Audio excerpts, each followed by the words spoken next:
আমার আল্লাহ বলেন, বান্দারে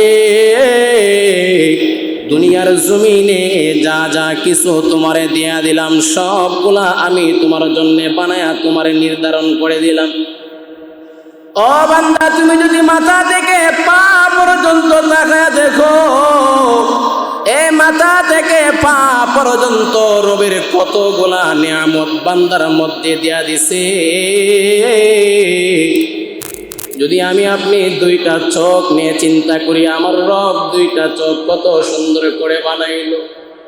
মানুষের আরে দুইটা চোখ আল্লাহ কত সুন্দর করে ফিটিং কইরা দিছে। আমার আপনার দুইটা চোখ আমার আল্লাহ দিয়া দিছে।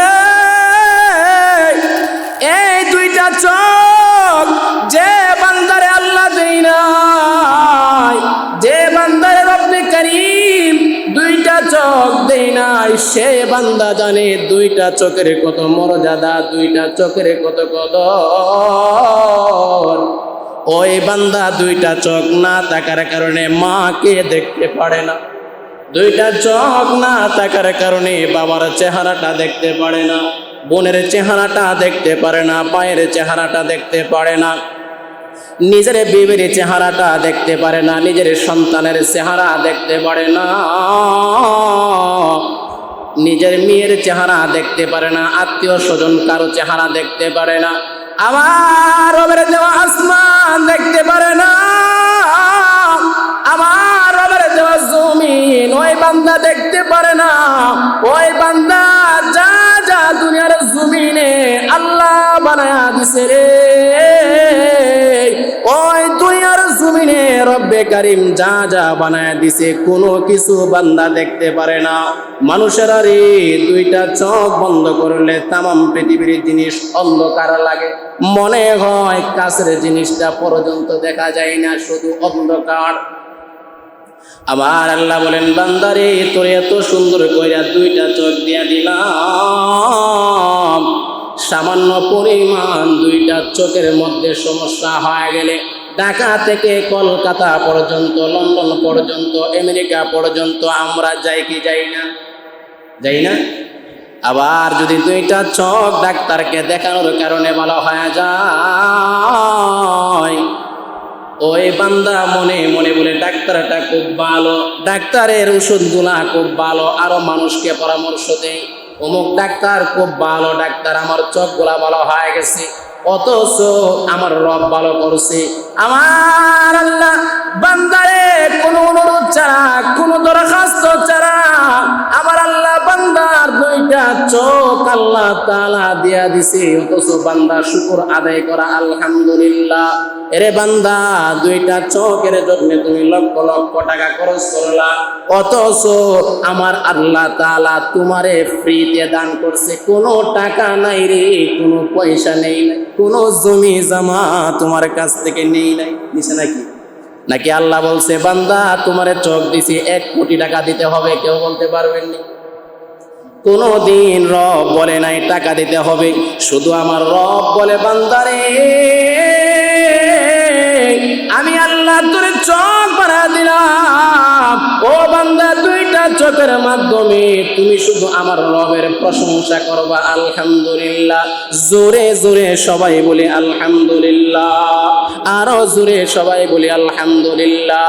ও মুসলমান বন্ধুরা আমার রবের চোখের পরে যদি আমি আপনি নাকের দিকে তাকায় দেখি, আল্লাহ নাকের মধ্যে দুইটা ছিদ্র দিছিনি, কি বলেন দিছে? কি আল্লাহ দুইটা ছিদ্র দিয়া দিছে। ঠান্ডার সময় দেখবেন একটা ছিদ্র বন্ধ হয়ে গেলে আরেকটা ছিদ্র দিয়ে শ্বাস নেওয়া যায়, বের করা যায়। আবার এমন হয়ে যায় দুইটা ছিদ্র একসাথে বন্ধ হয়ে যায়, হয় কি হয় না? আবার দুইটা ছিদ্র বন্ধ হয়ে গেলে রে বান্দা মুখের মাধ্যমে শ্বাস নিতে পারে, বের করতে পারে। কেমন দয়ার মালিক আল্লাহ কত সুন্দর করে ফিটিং করছে। আল্লাহ বলেন, বান্দা দুইটা নাক যদি তোর বন্ধ হয়ে যায়, ও বান্দা চিন্তা করবি না, আমি আল্লাহ তোর জন্য এমন ব্যবস্থা কইরা রাখছি, নাকগুলা বন্ধ হয়ে গেলে তোর মুখের মাধ্যমে শ্বাস নিতে পারবে, বের করতে পারবে। জোরে জোরে বলেন না আল্লাহু আকবার, আরো জোরে বলেন আল্লাহু আকবার। আমার আল্লাহ বলেন বান্দা তোর নাক শুধু দিয়া কেমত হয় না, ও বান্দা তুমি তাকায়া দেখো তোমার মুখের মধ্যে কত সুন্দরভাবে দাঁত গুলারে ফিটিং করছি, চিন্তা করছি কোনো সময়। আবার আল্লাহ দাঁত গুলারে কত সুন্দর করে ফিটিং করলেন, সামনের দাঁত গুলাকে দাঁড়ালো বানাইছি, ভিতরের দাঁত গুলাকে আল্লাহ ফাঁস কইরা বানাইছি। এ বান্দা কুরবানির সময় গোশত খাইতে হবে, গোশত টান দেওয়ার পরে তোমার সামনের দাঁত দিয়ে তুমি টান দিয়ে ছিঁড়ে ফেলো। যদি আল্লাহ যদি ভিতরের দাঁত গুলারে রব্বে কারীম যদি আল্লাহ যদি এইগুলাকে প্রশস্ত না কইরা বানাইতেন, তাহলে আমার আপনার গোশত গুলারে ফিসার জন্য জায়গা থাকতো না।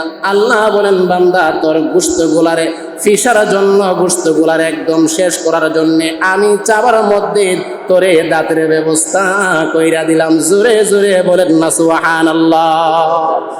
আমার আল্লাহ বলেন বান্দারে, ও বান্দা তোরে গোশত খাওয়ার জিনিস শুধু দিলাম তা না, ও বান্দা তোরে আমি পেটের মধ্যে এমন একটা জিনিসের ব্যবস্থা করলাম।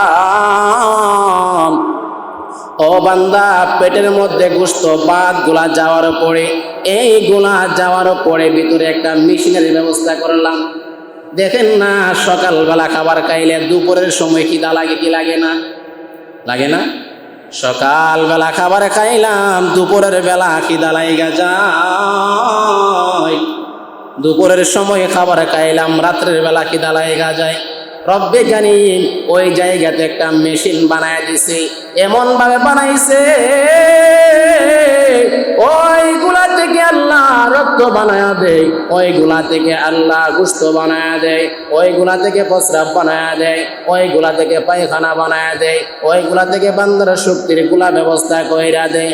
এরে গোলাম মাথা থেকে পা পর্যন্ত যদি রব্বে কারীমের নিয়ামতের কথা চিন্তা করো, আমি তো মনে করি রব্বে কারীম এমন দামি দামি নিয়ামত গুলা দিছে, ওই দামি দামি নিয়ামত গুলা যদি বান্দা কিনতো তাহলে কোটি কোটি টাকা দিও বান্দা কোনোদিন পাইতো না। কথা বলেন কি না? যদি বলতো কিডনি গুলা যদি নষ্ট হয়ে যায়, কিডনি কেউ বিক্রি করে নি, কেউ বিক্রি করে না, লিভার গুলা নষ্ট হয়ে গেলে বিক্রি করে না, কেউ দেই না। আমার আল্লাহ অনুরোধ ছাড়া আপনাকে সবগুলা দিছে, মাথা থেকে পা পর্যন্ত দিছে। এজন্য সবাই জোরে বলেন তো দেখি, আমার রবের দেওয়া নিয়ামত এমন কোন বান্দা আসেনি অস্বীকার করতে পারবে? বলেন না কেউ এমন আসেনি যে অস্বীকার করতে পারবে? কষ্টিন কালেও আমার রবের দেওয়া নিয়ামত গুলা বান্দা তুমি কোনোদিন অস্বীকার করতে পারবা না রে গোলাম। আমার আল্লাহ এত সুন্দর কইরা তোমার নিয়ামত গুলা দিছে, এই জন্য রব্বে কারীম সূরাতুর রহমানের মধ্যে আল্লাহ বলেন فَبِأَيِّ آلَاءِ رَبِّكُمَا تُكَذِّبَانِ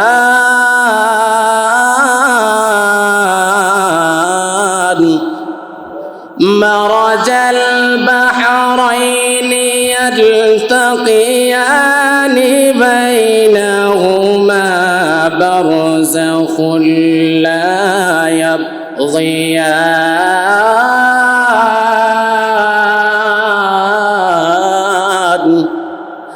فَبِأَيِّ آلَاءِ رَبِّكُمَا تُكَذِّبَانِ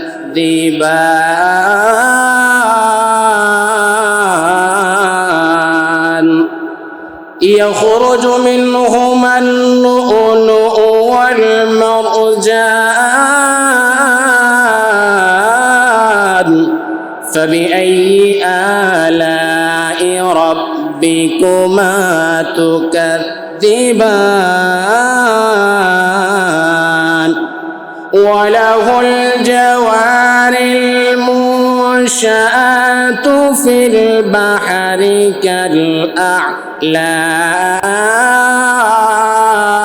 كالأعلام فبأي آلاء ربكما تكذبان الله أكبر আমার আল্লাহ সূরাতুর রহমানের অসংখ্য অগণিত জায়গায় রব্বে কারীম বলে, এ দুনিয়ার গোলাম, আমি আল্লাহ তোমার এতগুলা নিয়ামত আমি আল্লাহ দান করলাম, যে নিয়ামত গুলা কষ্টিন কালে অস্বীকার করতে পারবে না। বলেন না এমন কোন বান্দা আসেনি রবের দেওয়া নিয়ামত গুলারে অস্বীকার করতে পারবে? এমন কেউ আসেনি যে আল্লাহর দেওয়া এত অসংখ্য অগণিত নিয়ামত সমূহকে আমি আপনি অস্বীকার করতে পারবো? কেউ আছে এমন? কষ্টিন কালো নিয়ামতকে অস্বীকার করা।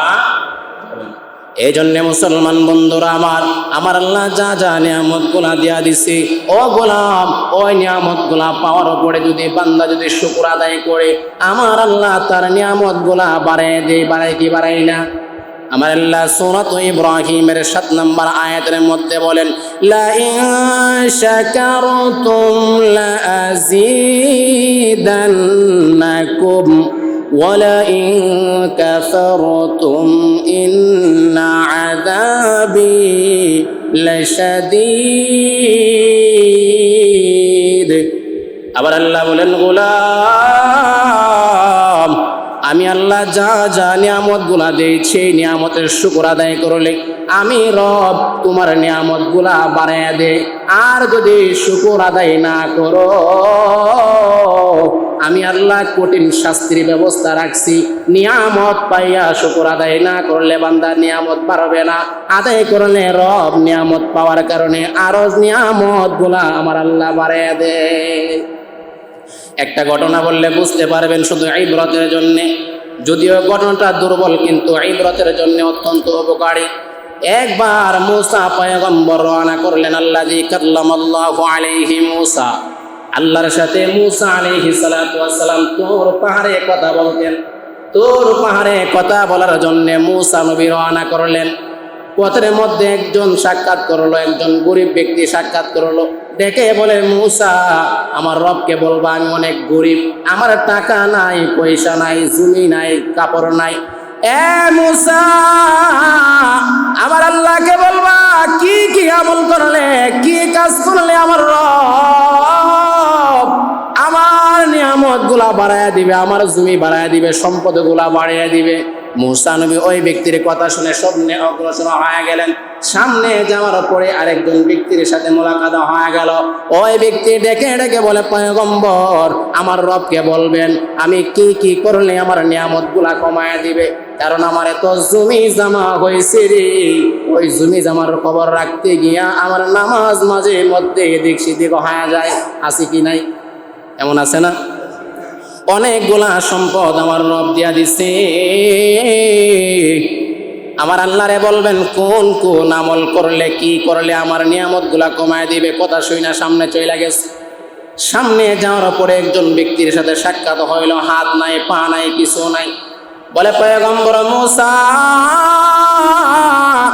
আমার আল্লাহকে বলবেন আমার আল্লাহ আমাকে কি কারণে সৃষ্টি করছে, আমার হাত নাই, পা নাই, কেন রে আমার রবে আমারে বানাইলো, আল্লাহকে বলবেন। তিনজনের কথা শুনে আল্লাহর কাছে তো পাহাড়ে কথা বলতে চাইলা গেলেন। আল্লাহর কাছে তিন ব্যক্তির প্রশ্নগুলা তুল্লা ধরলেন। এবার যখন মূসা পয়গম্বর চলে আসতেছেন, আসার পথে যার হাত পা নাই তার সাথে মোলাকাত হয়ে গেল। দেখে দেখে বলে, পয়গম্বর মূসা আমার আল্লাহ কেন রে দুনিয়ার জমিনে বানাইলো? বলেন না কেন আমার আল্লাহ বানাইছে? এবার মূসা পয়গম্বর বলেন, আল্লাহ তোমারে একটা জাহান্নামের ছিদ্র বন্ধ করার জন্য আল্লাহ তোমারে বানাইছে। সাথে সাথে লোকটা ডেকে ডেকে বলে, আলহামদুলিল্লাহ, কারণ আল্লাহ তাআলা আমাকে একটা কাজের জন্য বানাইছে। এবার ওই লোকটা সাথে সাথে বলে ফেলল, আলহামদুলিল্লাহ। গায়েবী পক্ষ থেকে ওই লোকটার দুইটা হাত দুইটা পা আল্লাহ দিয়া দিছি। জোরে জোরে বলেন না সুবহানাল্লাহ। এবার সামনে যাওয়ার পরে যে ব্যক্তির আল্লাহ ধন বাড়াইয়া দিছে, ওই ব্যক্তির সাথে যখন মুলাকাত হয়ে গেল, ওই ব্যক্তিটা দেখে বলে, পয়গম্বর মূসা আল্লাহকে আপনি বলছেন নি আমার সম্পদ কিভাবে কমবে? এবার ব্যক্তিটাকে পয়গম্বর মূসা বলতেছেন, বলেছি আল্লাহ বলছে আপনি যেন শুকর আদায় কম করেন, আলহামদুলিল্লাহ কম বলেন। বুঝেন নাই? বলতেছে, আল্লাহ বলছে আপনি যেন আলহামদুলিল্লাহ কম বলেন, একদম কম। এবার ওই ব্যক্তিটা ডেকে বলে, পয়গম্বর মূসা, আমার যে রব আমার সম্পদ গুলা দেয়, আমার যে রব আমার এক খাবারের ব্যবস্থা করে, আমার যে রব আমার এক টাকার ব্যবস্থা করে, আমার সম্পদের ব্যবস্থা করে, ও পয়গম্বর মূসা, যে রব আমার সম্পদ দিয়া দেয়, যে রব আমার এত টাকা পয়সা এত জমি জামা দিয়া দেয়, ওই রবের শুকর আমি কিভাবে কম করবো রে পয়গম্বর? আমি পারবো না, কোশ্চিন কালেও পারবো না। ওই লোকটার সাথে সাথে ডেকে ডেকে বলে আলহামদুলিল্লাহ, গায়েবী ভাবে আল্লাহ তার সম্পদে আরো পূর্ণাঙ্গ ভাবে কামিয়াব ভরপুর দান করছি। ওই ব্যক্তি আবার বলতেছেন যে না, সম্ভব না। যে রব আমাকে সম্পদ দেয়, যে রব আমাকে এত জমি জমা দেয়, আমি ওই রবের শুকরিয়া আদায় করবো না? কোশ্চিন কালেও সম্ভব না। আবার বললেন আলহামদুলিল্লাহ, আমার রব তার সম্পদ আরো বাড়াইয়া দিলেন। সবাই বলেন আলহামদুলিল্লাহ, সবাই জোরে বলেন আলহামদুলিল্লাহ। মুখ আমরা বন্ধ রাখবো না, সবাই বলে আলহামদুলিল্লাহ।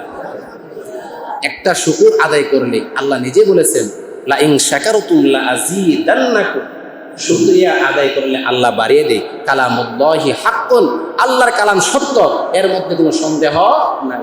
যদি কোনো ব্যক্তি মনে করে আল্লাহর কালামে কোনো সংশয় আছে, কোনো সন্দেহ আছে, তার ঈমান একবারে চলে যাবে, সে মুসলমান থাকবে। এবার পয়গম্বর মূসা সামনের দিকে রওনা হয়। সামনের দিকে যাওয়ার পরে যে ব্যক্তিটার কাপড় ছিল না, জামা ছিল না, সম্পদ ছিল না, টাকা ছিল না, যে ব্যক্তিটার অর্থ পয়সা ছিল না, ওই ব্যক্তি পয়গম্বর মূসাকে বলেন, পয়গম্বর মূসা, আমার আল্লাহরে আমার ব্যাপারে কিছু বলছেননি, কি করনি আমার আল্লাহ আমার সম্পদ বাড়াইয়া দিবে? এবার পয়গম্বর মূসা বলেন, আমার আল্লাহ তাআলা আপনার ব্যাপারে বলছে আপনি যেন বারংবার শুকরিয়া আদায় আলহামদুলিল্লাহ পড়েন। ওই ব্যক্তিটা ওই কথা শোনার পরে পয়গম্বর মূসাকে বলে, আপনি কি মস্করা করেন? এমনিতে সম্পদ নাই, শুধু একটা জামা আছে আর প্রয়োজন একটা কাপড় আছে, আবার বলেন শুকরিয়া আদায় করার জন্য, অথচ আল্লাহ সম্পদ দেই না। বলতেছে আপনি মস্করা করেন, আল্লাহ আমাকে এমনি কোনো কিছু দেই না, আবার শুকরিয়া আদায় করবো? এমনি দেই না, আবার কি করব? দিলে না আদায় করতাম। এক ব্যক্তি যদি আমাকে টাকা দিত তাহলে না আমি তার প্রশংসা করতাম, সে তো আমাকে দেই না, তাহলে আমি কিভাবে তার শুকরিয়া আদায় করব? এই কথা বলার সাথে সাথে ওই ব্যক্তির শরীরে একটা জামা ছিল, আল্লাহ তাআলা বাতাসের মাধ্যমে ওই জামাটাকে নিয়ে গেছে। নাউজুবিল্লাহ বলবেন না? সবাই জোরে বলেন নাউজুবিল্লাহ। তাহলে আমরা এই ঘটনার মাধ্যমে বুঝতে পারলাম, রবের যদি শুকরিয়া আদায় আমি আর আপনি করি, তাহলে নিয়ামত বাড়িয়ে দিবেন কে? আরো জোরে বলেন, কে বাড়াবে? তাহলে আমরা সবাই জবানকে খুলে একসাথে সবাই বলি আলহামদুলিল্লাহ, আরো জোরে বলি আলহামদুলিল্লাহ। এই জন্য মুসলমান বন্ধুরা আমার, দুনিয়ার জমিনে যা যা নিয়ামত গুলো আমার আল্লাহ তাআলা দেয় বান্দার জন্য দেয়, লিখিদমাতিল ইনসান খালাকাস সামাওয়াতি ওয়াল আরদি ওয়া ফীহিমা। দুনিয়ার জমিনে আসমান আছে, জমিন আছে, আসমান এবং জমিনের মধ্যে যা যা কিছু আছে, এবার বলেন না আসমান আর জমিনের মধ্যে অনেক কম জিনিস আছে? কম নাকি? আসমান আর জমিনের মধ্যে আল্লাহ অসংখ্য অগণিত মাখলুকাত গুলারে বানাইছে। আল্লাহ বলেন বান্দারে লিখিদমাতিল ইনসান, যতগুলা মানুষের জন্য যতগুলা মাখলুক গুলা বানাইলাম শুধুমাত্র মানুষের সেবার জন্য বানাইছি। ও মানুষের আরে, কিন্তু তুমি সর্বদাই সর্বহালতে সর্ব অবস্থায় আমি রবের শুকর আদায় করবো আলহামদুলিল্লাহ। এই জন্য মুসলমান বন্ধুরা আমার, দুনিয়ার জমিনে আমার আল্লাহ যদি সম্পদ দেয় আলহামদুলিল্লাহ, আমার আল্লাহ যদি না দেয় আলহামদুলিল্লাহ, আমার আল্লাহ সুস্থতা দিছে আলহামদুলিল্লাহ, অসুস্থ বানাইছে আলহামদুলিল্লাহ, আমার আল্লাহ মুসিবতের মধ্যে ফেলছে আলহামদুলিল্লাহ, আমার আল্লাহ আমারে সান্ত্বনার মধ্যে ফেলছে আলহামদুলিল্লাহ, আমার সংসারে অনেকগুলা শান্তি আছে আলহামদুলিল্লাহ, আমার সংসারে স্বামীকের বেজার আছে আলহামদুলিল্লাহ, আমার সন্তানের বিপদ আছে আলহামদুলিল্লাহ, আলহামদুলিল্লাহ, আমার সন্তান আনন্দে আছে আলহামদুলিল্লাহ, আমার সন্তান টাকা পাঠায় আলহামদুলিল্লাহ, আমার সন্তান টাকা পাঠায় না আলহামদুলিল্লাহ, আমার বিবি অসুস্থ আলহামদুলিল্লাহ, আমার যা যা কিছু আছে না কেন রে সর্বহালতে আলহামদুলিল্লাহ আলা কুল্লি হাল, সর্ব হালতে রবের শুকরিয়া আদায় করা আলহামদুলিল্লাহ। জোরে জোরে বলেন না আলহামদুলিল্লাহ। এই জন্য মুসলমান বন্ধু আমার রব আমারে আপনারে কতগুলা নিয়ামত দেয়া দিছে, এই নিয়ামত গুলা গণনা করলে কোশ্চিন কালো শেষ করা যাবে না। বলেন না, রবের দেওয়া নিয়ামত যদি আমি আর আপনি সারাদিন বসে বসে গণনা করে শেষ হবে নি? শেষ হবে? রবের শুকরিয়া আদায় করা। এই জন্য মুসলমান বন্ধুরা আমার, সূরাতুল কাহফের মধ্যে আল্লাহ তাআলা বিস্তারিত আলোচনা করেছেন। সূরাতুল কাহফের মধ্যে আল্লাহ তাআলা 32 নম্বর আয়াত থেকে 42 নম্বর আয়াত পর্যন্ত দুইজন ব্যক্তির ঘটনা বর্ণনা করে। রব্বে কারীম আল্লাহ একজন বান্দাকে 2টা খেজুরের বাগান দিলেন, 2টা বড় বড় বাগান দিলেন, তারপরে আল্লাহ আঙ্গুরের বাগান দিলেন, অসংখ্য অগণিত নিয়ামতগুলা আল্লাহ দিছেন। দেওয়ার পরে ওই ব্যক্তিটার ভিতরে অহংকার চলে আসছে। কি চলে আসছে? অহংকার চলে আসছে। ওই ব্যক্তিটা অহংকার করা শুরু করছে। ওই ব্যক্তিটা যখন অহংকার করা শুরু করে দিল, ওই ব্যক্তি অহংকার করার ফলে আল্লাহ তাআলা যারে যা যা নিয়ামতগুলা দিয়া দিছে, সকল নিয়ামতগুলা আল্লাহ তাআলা আবার পুনরায় কাইরা নিছে। নিবে না যদি সে অহংকার করে? এই যে সূরাতুল কাহফের মধ্যে রব্বে কারীম বলতেছেন, আমি আয়াতটুকু আপনাদেরকে আমি তেলাওয়াত করে শুনিয়ে দেই। আল্লাহ তাআলা কি বলেন, লম্বা আয়াত, তারপরে আমি আংশিক বলতেছি। ওয়াদরিব লাহুম মাতালার রাজুলাইনি জাআলনা লি আহাদিহিমা জান্নাতাইনি মিন আ'নাবি ওয়া হাফাফনাহুমা বিনাখলিন ওয়া জাআলনা বাইনাহুমা যারআ। এখান থেকে নিয়ে প্রায় 42-10টি আয়াতের মধ্যে এর আলোচনা করা হয়েছে। এই আলোচনার মূল অংশই হলো রব্বে কারীম যে বান্দাকে নিয়ামত দিছে, নিয়ামত পাওয়ার পরে বান্দা অহংকারী হয়ে গেছে, আল্লাহ তাআলা দেওয়ার পরে সে শুকর আদায় করে না, আল্লাহ তাআলা তার সকল দেওয়া নিয়ামতগুলোকে ধ্বংস করে দিছে। এবার বলেন তো, নিয়ামত পাওয়ার পরে শুকর আদায় করলে আল্লাহ শুকরিয়া আদায়ের কারণে নিয়ামত বাড়ায় না কমায়? আর যদি বান্দা শুকরিয়া আদায় না করে নিয়ামত কমায় না বাড়ায়? নিয়ামত কমিয়ে দিই। এই জন্য মুসলমান বন্ধুরা আমার, দুনিয়ার জমিনে রব যা যা নিয়ামতগুলা দান করবে, সকল নিয়ামতের ক্ষেত্রে আলহামদুলিল্লাহ বলবো। মুসলমানেরা রে, রবের দেওয়া নিয়ামত যদি আমরা গণনা করতে শুরু করি, একজন বান্দা যদি দাঁড়ায়া দাঁড়ায়া কিয়ামত পর্যন্ত দাঁড়ায়া বৈশা একটা দেওয়া নিয়ামতের শুকর আদায় করে, কিয়ামত পর্যন্ত বান্দা নিয়ামতের শুকরিয়া আদায় করতে পারবে না। জোরে জোরে বলেন, কথা ঠিক না বেটি? পারবে? কোশ্চিন কালেও পারবে? আল্লাহ তাআলা সূরাতুল কাহফের একদম শেষে আল্লাহ তাআলা বলেছেন যে বান্দা কোশ্চিন কালেও পারবে না। 109 নম্বর আয়াতের মধ্যে আল্লাহ তাআলা বলেন, قُلْ لَوْ كَانَ الْبَحْرُ مِدَادًا لِكَلِمَاتِ رَبِّي لنفد البحر قبل أن تنفد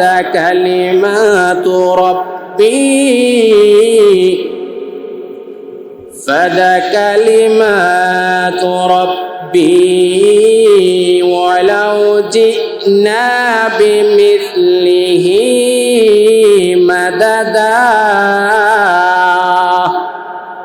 আল্লাহ তাআলা বলেন, বান্দা, ও দুনিয়ার জমিনের বান্দা, আবার আল্লাহ বলেন, পয়গম্বর আপনি ঘোষণা করে দেন, আপনি বইলা দেন, যদি কোনো বান্দা আমি আল্লাহর দেওয়া কথাগুলাকে লিপিবদ্ধ করে দুনিয়ার জমিনে যতগুলা পানিগুলা আছে সকল পানিগুলারে যদি কালি বানানো হয়, সকল পানিগুলার খালি শেষ হয়ে যাবে, আমার রবের দেওয়া একটা নিয়ামত লেখে শেষ করতে পারবি না। জোরে জোরে বলেন না সুবহানাল্লাহ। এবার বলেন না, আমার রবের একটা নিয়ামত লিখে শেষ করতে পারবেনি? আপনাদের কি মনে হয় পারবে? যদি আপনারা এই এলাকার সবাই মিলে একসাথে বসে বলেন যে না, আল্লাহর দেওয়া নিয়ামতগুলা আমরা সবাই লিপিবদ্ধ করে ফেলবো, কুষ্টিনকালেও সম্ভব কি সম্ভব না? সম্ভব। এই জন্য মুসলমান বন্ধুরা আমার, তাফসীর ইবনে কাসিরের মধ্যে ওই আয়াতের কথা বর্ণনা করতে গিয়ে লিপিবদ্ধ করেছেন, মুসলমানেরা রে, যদি দুনিয়ার জমিনে যা যা পানি আছে, এবার বলেন না পানি মনে হয় কম? দুনিয়ার জমিনে পানি কম নাকি? শুধু এই পানি নাকি, আর নাই? দুনিয়ার জমিনে অসংখ্য পানি আছে, অথচ জমিনটায় আল্লাহ পানির মধ্যে স্থির রাইখা দিছে। ও দুনিয়ার বান্দা বান্দি, যদি আমার রবের নিয়ামত লেখার জন্য, যদি একটা নিয়ামত লেখার জন্য বান্দা যদি তোমার দুনিয়ার জমিনের সব পানিগুলাকে কালি বানিয়ে ফেলো, ও গোলাম, দুনিয়ার সব পানিগুলা যদি কালি হয়ে যায়, আর যদি দুনিয়ার জমিনে যা যা গাছপালা গোদা আছে সকল গাছের মাধ্যমে যদি কলম বানানো হয়, এখন তো এই কলম আছে, আগের যুগে কিন্তু এই কলম ছিল না, বাঁশের কলম ছিল। আগের যুগে আমরা ছোট সময় লিখছি বাঁশের কলম দিয়ে লিখছি, এই বাঁশের কলম ছিল। ওই তাফসীর কিতাবে বলেন, দুনিয়ার জমিনে যা যা পানিগুলা আছে সকল পানিগুলা যদি কালে হয়ে যায়, আর সকল গাছগুলা যদি আপনার কলম হয়ে যায়, এরে গোলাম, দুনিয়ার সকল মানুষগুলা যদি একসাথে বসেও আমার রবের প্রশংসা, আমার রবের গুণগান লিপিবদ্ধ করা শুরু কইরা দে, কিয়ামত হয়ে যাবে, কলম শেষ হয়ে যাবে, কলম ভেঙে যাবে, কালিগুলা শেষ হয়ে যাবে, কুষ্টিন কালেও আমার রবের একটা গুণগান, আমার রবের একটা প্রশংসা বান্দা লেখে তুমি কিয়ামত পর্যন্ত শেষ করতে পারবা না। জোরে জোরে বলেন না সুবহানাল্লাহ, আরো জোরে বলেন না আলহামদুলিল্লাহ। রবের প্রশংসা সবাই একসাথে আওয়াজ করে জবানটারে খুলে সবাই একসাথে বলি আলহামদুলিল্লাহ, আরো জোরে বলি আলহামদুলিল্লাহ। আলহামদুলিল্লাহ যদি বান্দা বলে, আমার পয়গম্বর হাদিসের মধ্যে বলেন, এ বান্দা বান্দিরা, এ উম্মতেরা শুনো, যদি কোনো ব্যক্তি আলহামদুলিল্লাহ বলে, আমার পয়গম্বর বলেন, আত-তুহুরু শাতরুল ঈমান, আত-তুহুরু শাতরুল ঈমান, আলহামদুলিল্লাহি তামলাউল মিজান। আমার পয়গম্বর হাদিস শরীফের মধ্যে বলতেছেন, বান্দা যদি আলহামদুলিল্লাহ বলে, আমার আল্লাহ তাআলা বান্দার মিজানের পাল্লাকে ভারী করে দিবে। জোরে জোরে সবাই বলি সুবহানাল্লাহ। আল্লাহ কি করবেন? মিজানের পাল্লাকে ভারী করবেন।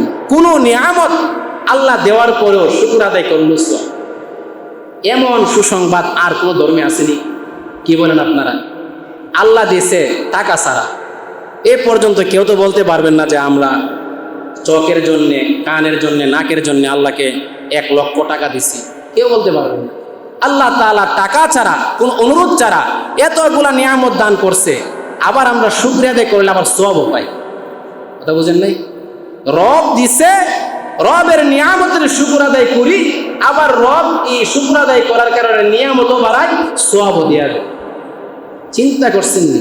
এই যে আলহামদুলিল্লাহ বলার দ্বারা আল্লাহর রাসূল বলেন মিজানের পাল্লাকে আল্লাহ ভারী করে দেন, আবার আলহামদুলিল্লাহ বলার দ্বারা আল্লাহ তাআলা বান্দার নিয়ামতকে আরো বৃদ্ধি করে দেয়। জোরে জোরে সবাই বলে সুবহান। এর চাইতে দামি ধর্ম, এর চাইতে দামি কিতাব, এর চাইতে দামি শব্দ, এর চাইতে দামি হাদিস, এর চাইতে দামি পয়গম্বর দুনিয়ার জমিনে কেউ পাইছে কি পাইছে না? কেউ পাইছে? আমার নবীর মতন নবী কেউ পাইছে? সাইয়্যিদুল মুরসালিন, খাতামুন নবিয়্যিন, শফিউল মুজনাবিন, এমন নবী দুনিয়ার জমিনে কেউ পায়নি। এজন্য মুসলমান বন্ধুরা আমার, আবার আল্লাহ তাআলা বান্দারে যা যা নিয়ামত গুলা দিয়া দিছি, এরে গোলাম, দুনিয়ার জমিনে নিয়ামত পাওয়ার পরে হার হালতে বান্দা তুমি শুকর আদায় করবা আলহামদুলিল্লাহ। আমি আপনি যে আয়াতের আলোচনা করলাম, সূরাতুল ফাতিহার প্রথম আয়াতের আলোচনা, অনেক লম্বা আলোচনা, তারপরে সংক্ষেপে বললাম।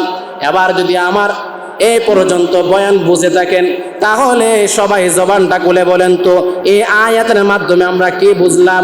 হার হালতে রবের কি করতে হবে? জুড়ে বলেন, রবের কি করতে হবে? তাহলে একবার সবাই রবের প্রশংসা কইরা দেখায়া দেন আল্লাহকে। সবাই বলেন না আলহামদুলিল্লাহ, সবাই বলেন না আলহামদুলিল্লাহ। ও মুসলমান, আমার আল্লাহ বলেন বান্দা তুমি যদি নিয়ামত পাওয়ার পুরো প্রশংসা গুলা করো, এরে গোলাম তোমারে আমি সওয়াব দিয়া দেই, নিয়ামত বাড়ায়া দেই। ও গোলাম তুমি যা যা করবা তোমারে তার মধ্যে আরো বৃদ্ধি কইরা দেই। এই জন্য মুসলমান সর্বহালতে সর্ব অবস্থায় রবের প্রশংসা করবে আলহামদুলিল্লাহ। এবার আসুন মুসলমান বন্ধুরা আমার 2 নম্বর আয়াতের আলোচনার মধ্যে চলে যায়। আমার আল্লাহ বলেন আর রহমানির রহিম, সকল প্রশংসা কার জন্য বলেন, কার জন্য? আল্লাহর জন্য। ওই আল্লাহকে, ওই আল্লাহকে। তারপরে আয়াতের মধ্যে বলেন আর রহমানির রহিম, যে রব্বে কারীম রহমান এবং রহিম অত্যন্ত দয়ালু, পরম করুণ পরম করুণ অসীম দয়ালু যে আল্লাহ, ওই রব্বে কারীমের জন্য সকল প্রশংসা। এবার বলেন মুসলমান বন্ধুরা আমার, আমার আল্লাহ এই আয়াতের মধ্যে বলেন বান্দা আমি বড় রহমান, আমি বড় রহিম। মুসলমান রে, এই রহমান এবং রহিম নিয়ে অনেক আলোচনা আছে, আমি শুধু একটা ব্যাখ্যা দিতে চাই। তাফসীরে আনোয়ারুল কুরআনের মধ্যে রহমান এবং রহিম নিয়ে অনেকগুলা ব্যাখ্যা করছে, তার মধ্যে আমি একটা ব্যাখ্যা দিতে চাই। দুনিয়ার জমিনে যতগুলা মানুষ আছে, কম না বেশি? কম না বেশি মানুষ? দুনিয়ার জমিনে যতগুলা মানুষ আছে, হিন্দু হোক, মুসলমান হোক, খ্রিস্টান হোক, সকল মানুষের জন্য আমার আল্লাহ দুনিয়ার জমিনে রহমান। পরকালে শুধু মুমিন বান্দা বান্দির জন্য আমার আল্লাহ হয়ে যাবে রে রহিম। কেন রে, কেন হয়ে যাবে জানেননি? দুনিয়ার জমিনে যদি আমার রব সবার জন্য রহমান না হইতো, তাহলে দুনিয়ার জমিনে মুমিন বান্দা বান্দি ছাড়া একটা বেদুর্মি একটা কাফেরও টিকতো না, না খায় মারা যাইতো, ধ্বংস হয় মারা যাইতো। মুসলমানের সন্তান গুনাহ করছে, সাথে সাথে মারা যাইতো, সাথে সাথে আযাব চলে আসতো। গুনাহ করছো আযাব চলে আসতো, নাফরমানি করছো আযাব চলে আসতো, অপরাধ করছো আযাব চলে আসতো। আমার আল্লাহ বলেন গোলাম আমি দুনিয়ার জমিনে রহমান এমন ভাবে হয়েছি, গুনাহ করলো আযাব দেই না, নাফরমানি করলো আযাব দেই না, বেদুর্মি করলো আযাব দেই না, মুসলমান করলো আযাব দেই না, খ্রিস্টান করলো আযাব দেই না। এরে গোলাম আমি দুনিয়ার জমিনে রহমান এই জন্য হয়ে গেলাম। দুনিয়ার জমিনে রহমান না হইলে গতকালকে রাত্রের বেলায় ঢাকা যাত্রা বাড়িতে যে যার সন্তানটা, যে জালেমটা কালিমার পতাকাটা নামাইছে, ওই কালিমার পতাকাটা নামানোর কারণে ওই জালেমের সাথে সাথে শাস্তি হওয়ার কথা ছিল কি ছিল না? জোরে জোরে বলেন ছিল কি ছিল না? এই জালেম যখন আমার আল্লাহর কালিমা লা ইলাহা ইল্লাল্লাহ মুহাম্মাদুর রাসূলুল্লাহ, ও মুসলমান বন্ধুরা আমার মনোযোগ দিয়ে শুনিয়া রাখো, এটা ফিলিস্তিনের কোনো কালিমা না, আফগানিস্তানের কোনো কালিমা না, সৌদি আরবের কোনো কালিমা না, বিশ্বের মধ্যে যতগুলা মুসলমান আছে সকল মুসলমানের কালিমা লা ইলাহা ইল্লাল্লাহ মুসলমানের কালিমা। যদি আল্লাহ রহমান না হয়ে যাইতো, যদি আল্লাহ দুনিয়ার জমিনে রহমান না হইতো, এই জালেম যখন কালিমার পতাকা নামাইছে সাথে সাথে জালেমের 2টা হাত ধ্বংস হইতে কি হইতো না? সম্ভব ছিল কি ছিল না? সাথে সাথে তো আযাব দিয়ে আমার আল্লাহ ওই জালেমের 2টা হাত ধ্বংস কইরা দিত। আজকে আমি মুসলমানের সন্তান হয়ে গেলাম, আমার বাড়ির সাথে আর্জেন্টিনার পতাকা লাগাইলাম। মুসলমানের সন্তান হয়ে গেলাম, আমার বাড়িতে ব্রাজিলের পতাকা লাগাইলাম, পর্তুগালের পতাকা লাগাইলাম, জার্মানির পতাকা লাগাইলাম। তোমার আমার জন্য আফসোস হয়ে যায়। মুসলমানের সন্তান হওয়ার পরে ও মুসলমানের সন্তান তোমার জন্য আমার বড় আফসোস হয়ে যায়, আমার বড় আফসোস লাগে। জার্মানির পতাকা লাগাইছো, আর্জেন্টিনার জার্সি লাগাইছো, আর্জেন্টিনার গেঞ্জি লাগাইছো, ব্রাজিলের গেঞ্জি লাগাইছো, লাগায়া লাগায়া গরু আর বেড়াগিরি করো। যদি সাথে সাথে যদি আল্লাহ রহমান না হইতো, আযাব দিয়া রে তোমারে ধ্বংস কইরা দিত। পারতো কি পারতো না? জোরে কোন পারতো কি পারতো না? বিগত কিছুদিন আগে দেখলাম একটা জালেম আর্জেন্টিনার নাকি ব্রাজিলের পতাকা লাগায়া মিছিলের মধ্যে বের হয়ে গেছে, হোন্ডার অ্যাক্সিডেন্ট কইরা মারা গেছে। এবার বলেন না, যে বেধর্মীর জন্য বাইর হইছে, যে বেধর্মীর জার্সি গায়া দিছে, এই মুসলমানের সন্তান মরার পরে জান্নাতে যাইব? জান্নাতে না? জান্নাত সহজ তো, মানে মরলে জান্নাত, ঠিক না? ওই বেধর্মীর সন্তান কি মুসলমানের সন্তানটা কি জান্নাতে যাবে? কোশ্চিন কালেও না। মরার পরে কাইটা কাইটা, মরার পরে কাইটা কাইটা এই জালেমের জার্সিটা কাইটা কাইটা বাড়ি করছে। এবার বলেন না, এমনিতেই দাড়ি নাই, এমনিতেই সুন্নত নাই, এমনিতেই আল্লাহর গোলামি নাই, আরো নাফরমানি কইরা অ্যাক্সিডেন্ট কইরা মারা গেছে।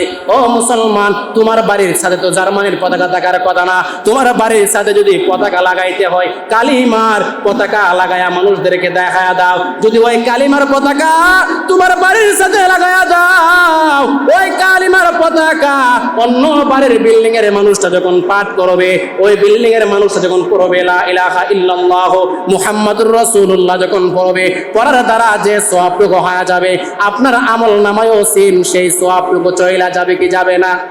যাবে কি যাবে না বলেন?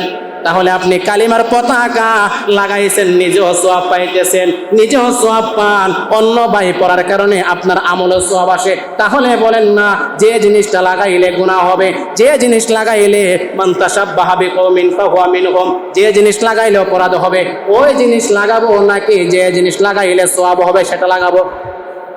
তাহলে আজকে কি আমরা ওয়াদা করতে পারবো নি? আমার মুসলমান ভাইরা কি ওয়াদা করতে পারবেন নি?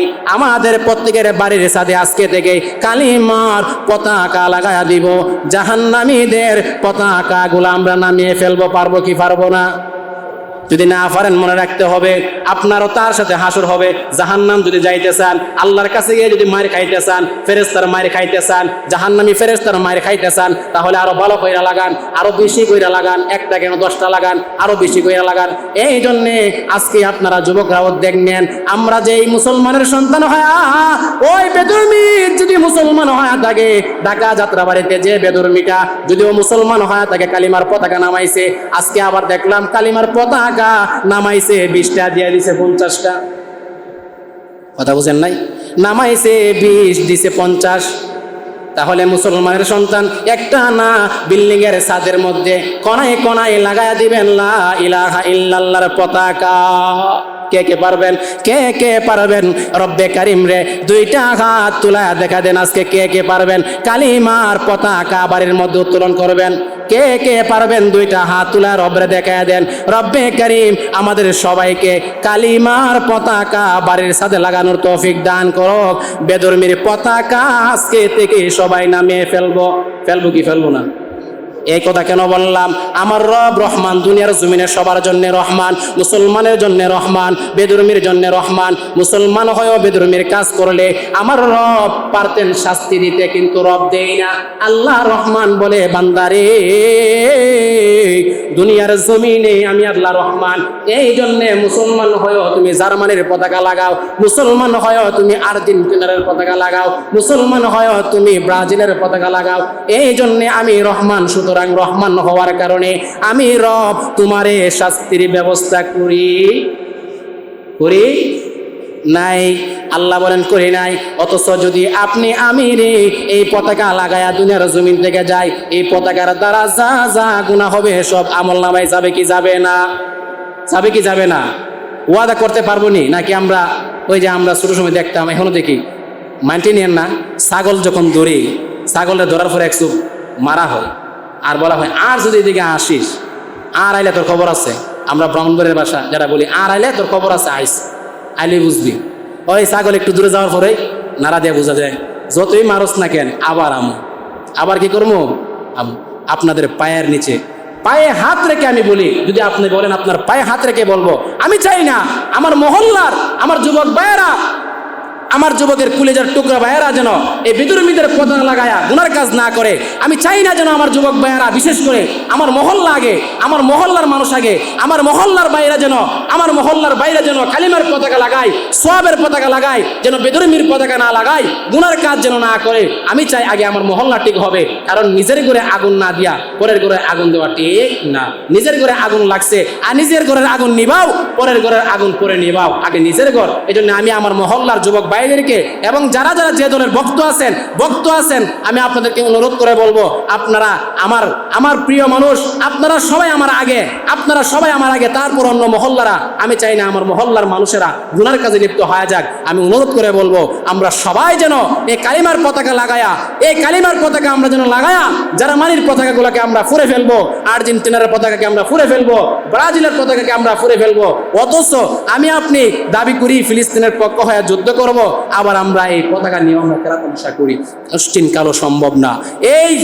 এই মুসলমান যতদিন পর্যন্ত বেদর্মীদের ধর্মকে, বেদর্মীদের কালচারকে দূরে না ফেলতে পারবে, মুসলমানের শক্তি অর্জন, মুসলমানের বিজয় কোনোদিন আসবে না। এজন্যে আমরা সবাই আজকে চেষ্টা করব, চেষ্টা কি আমরা অবশ্যই করব, আমার বাড়ির ছাদ থেকে বেদর্মীর পতাকা নামায়া সবাই আমরা কালিমার পতাকা সবাই তুলাইয়া দিব। আল্লাহর আলায়া কালিমাতুল্লাহকে আমরা সবাই বুলন্দ করে দেব ইনশাআল্লাহ। পারবো তো ইনশাআল্লাহ? আল্লাহ তাআলা আমরা যা আজকে আলোচনা করলাম, বিশেষ করে সূরাতুল ফাতিহার অনেক আলোচনা 2 মাস কি 3 মাস পর্যন্ত করলেও শেষ হবে না। তারপরও আমি আপনাদের সম্মুখে আজকে সূরাতুল ফাতিহার 7টি আয়াত থেকে মাত্র 2টি আয়াত আজকে আপনাদের সম্মুখে আলোচনা করলাম। ইনশাআল্লাহ সামনের জুমায় আল্লাহ যদি হায়াতে নসিব করে, ইনশাআল্লাহ সামনের জুমায় থেকে বাকি আলোচনা ইনশাআল্লাহ হবে। আল্লাহ তাআলা আজকে যে আলোচনা করলাম আমাদের সবাইকে সর্বহালতে